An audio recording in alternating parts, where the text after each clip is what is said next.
Fakti që mafja si term ka vjen nga Cosa Nostra e Sicilisë, si qumet e drejtë, thatë, termi sot me shtrirjen e tij, me përdorimin e gjerë, mund të përdoret edhe për njerëz cilët kanë një organizim kriminal në fitim prurës, mafia bizneseve, mafia plerave tjerë. Por, duke hyrë tek legjislacioni jonë me sa pash, nuk e kemi të përkufizuar termin mafia në mënyrë drejt për drejt, dhe veprimtaria i atribuohet zakonisht dispozitave që lidhen me krimin e organizuar dhe veprimtarinë e strukturuar kriminale, dhe kemi kodin penal dhe ligjin antimafia. Këto të dyja kemi. Kështu që, se më bëri përshtypje, ju thatë me drejt ai foli për mafia, ndërkohë që Dumani fliste për organizat kriminale. Dhe, tani, përkufizimi ligjor... Mafia është term gazetaresk. Krimi organizuar. Jo, italian, nga pikpamja, eksakt, do të thoja. Pra, shiko, ne kemi mafia, tani, ta shpjegoj, në Shqipërinë kemi disa forma bashkëpunimi që parashikohen në kodin penal. Është forma e thjeshtë e bashkëpunimit dhe janë format e posaçme të organizimit. Që fillojmë nga grupi strukturar kriminal, që është forma temi me lehtë e organizimit, organizata kriminale, banda armatose dhe organizata terroriste. Këto janë format e bashkëpunimit dhe të posaçëm, të thjeshtë të posaçëm që parashikon kodin penal. Që i ka kodin penal, sepse ato i kam me ato kam punuar të rjetë dhe vazhdoj të punoj dhe s'ka nevojë. Jo, ne nuk e parashikojmë si term mafian. Unë prandaj shpjegova edhe pak më sipër. Mafia si koncept njihet në legislacionin italian. Ata e njohin organizatë mafioze. Pra, bëjmë marrëveshjen e fjalës. E njeh mafian. Bëjmë marrëveshjen e fjalës mafia, organizatë e strukturuar kriminale. Jo, mafia në atë që ne i themi, atë që mund ta quajmë mafia, mund të jetë edhe organizatë kriminale në formën që siç parashikon kodi penal, edhe grupi strukturar kriminal, edhe banda armatosur dhe organizatë terroriste, jo se është organizatë terroriste është tjetër gjë. Pra të treja këto format posaçme organizimi, që janë banda armatosur, organizatë kriminale dhe grupi strukturar kriminal, mund të etiketojmë mafia. Ne i etiketojmë si mafia. Pra, kur veprojnë me këtu pasi bëm marrëveshjen e fjalës dhe tham që mafia mund të jenë këto të treja, atëherë rikthejmë pra pyetjes. Grup strukturuar kriminal me forcë të armatosur për të mbështetur aktivitetet, por dhe me strukturë financiare për aktivitetet palishme, grupet shqiptare, e kanë në nivel ndërkombëtar? Po, e kanë. S'ka nevojë ta diskutojmë. Shiko, mafia ka parasysh, koncepti i mafjes në krim organizuar lidhet me disa elementë specifike.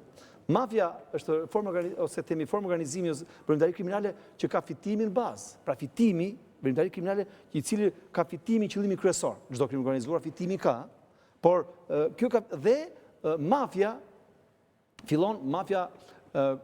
ka kuptimin e shtrirjes territorit. Ka sot mafi shqiptare për jo, se kjo shumë... Për mua po. E thash përgjigjen. E thash në rrugë italian, pa diskutim që ka kohë bile që ka vite që ka mafia shqiptare strukturuar, por dhe ta mbyll vetëm do ta mbyll unë, ta mbyll mendimin tim për të pyetjen tuaj, por edhe përshtypjen e operacionit përbashkët. Dhe ajo që më bën përshtypje dhe them gjithmonë dhe që duhet të jetë shqetësuese për shtetin shqiptar, jo thjesht fakti që ne nuk reagojmë kur vim prokurori italian dhe ne që na thonë keni mafie shqiptare, mafie shqiptare, ajo që mua më bëri përshtypje tjetër, jo të mirë nga ky operacion ishte fakti që as prokurori italiane nuk i besoi prokurorisë Spakut shqiptar, Gjermaninë e fundit, dhe asnjë nga institucione nuk i besuan policisë shqiptare.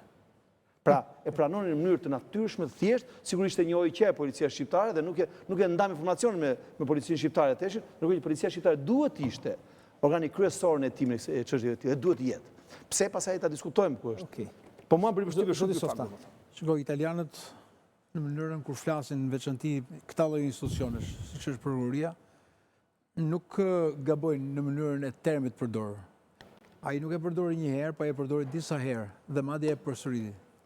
Kur mund të kemi elementi, themi mafia, është momenti kur grupet organizuara o krimi organizuar deporton dhe ka element që lidhen me infrastrukturën shtetërore, me politikën, me pushtetin lokal. Pyetja bëhet, para se ta themi ekziston apo jo mafia, a janë këto element? Po këto element janë, pra aq kohë sa grupet kriminale apo grupet strukturuara kanë pasur ndikim ato që u ngritë struktura e posaçme për të parë a ka ndikim në procesin zgjedhor. A ka pasur raste që krimi ka nxjerrë deputet? Po, kemi pasur rastin e dyshuar të Durrësit.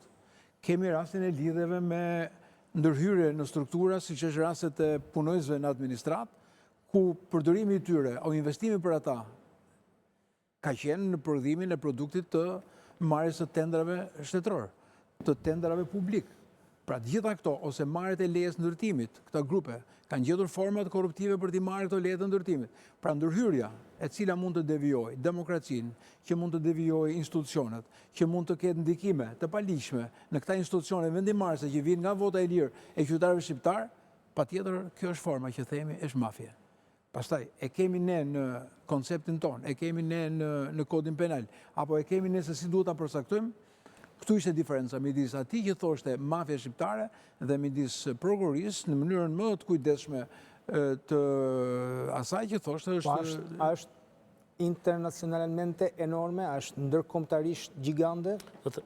Ta marrën radhën gjithë tavolina, hoxha. Fakti që aktiviteti tyre i këtyre grupeve të strukturuara nuk zhvillohet më lokal, pra nuk është vetëm në Durrës apo në Elbasan, por këto janë brenda dhe jashtë territorit. Dhe jo vetëm me vendet fqinj, por edhe me vendet largëta, siç është Amerika e Jugut. Dhe këto lloj lidhjesh dhe këto lloj aktivitetesh, të cilët përfshin një strukturë të rregullt. Për shembull, çfarë është mafia? Mafia është një strukturë e rregullt që fillon nga forma e hierarkisë. A kanë ata struktura? Po kanë struktura. Si janë strukturat? Janë të ndara. Aty që thamë janë 4 nën grupe. Një grup që merret me drejtimin, një që merret me financat dhe pastrimin e parave, një që merret me gjetjen e burimeve njerëzore dhe potenciale të tjera, një që merret me rekrutimin e punojësve në administratën shtetërore, në polici, në gjyqësor apo në struktura të tjera, të cilët ndihmojnë pastaj aktivitetin e tyre. Pra këto lloj strukture dhe këto lloj strukturësh nuk e di si do t'ia vëmë emrin, po këto struktura të çojnë tek ajo fjalë që ai deklaron në këtë analizë. Bregu, vetëm një fjali. Për të në njoftësi për shtyp dhe në akte që ne njohim, në operacionin Ura, forma e bashkëpunimit të personave të cilët janë nxjerrë masë sigurisht në Shqipëri është grupi strukturuar kriminal. As organizatë kriminale nuk është. Sepse organizatë kriminale është forma më e avancuar e bashkëpunimit se grupi strukturuar kriminal. Grupi strukturuar është forma e parë minore e bashkëpunimit në formë të posaçme. As organizatë kriminale nuk është. Kjo e etiketuar nga prokuroria e posaçme, është grupi strukturar kriminal. Okej, domethënë organizata është pak a shumë një televizion me disa redaksi. Kurse aty kemi një grup që grupi strukturuar dallohet nga forma e posaçme organizimit. Organizata ka strukturë të qartë organizative, kurse grupi strukturuar ka organizim rudimentar. Organizata ka disa grupe. Mundet të ndodhë kjo, por organizata është organizuar në formë piramidale dhe ka strukturë të qartë organizimi. Grupi strukturuar nuk ka formë të qartë organizimi piramidale. Kjo është diferenca. Nuk ka strukturë të përcaktuar i qartë piramidale. Dhe mendo tani këtu jemi ne. Pra, italianë dhe qojnë mafia... Nga pikpamja penale, dënimi është më i rëndë për organizatë se sa për grupë. Pra dënohesh më radhë për organizatë. Okej, Bregu. Kjo është forma më e rëndë e krimit organizuar. Shko, mendimi im është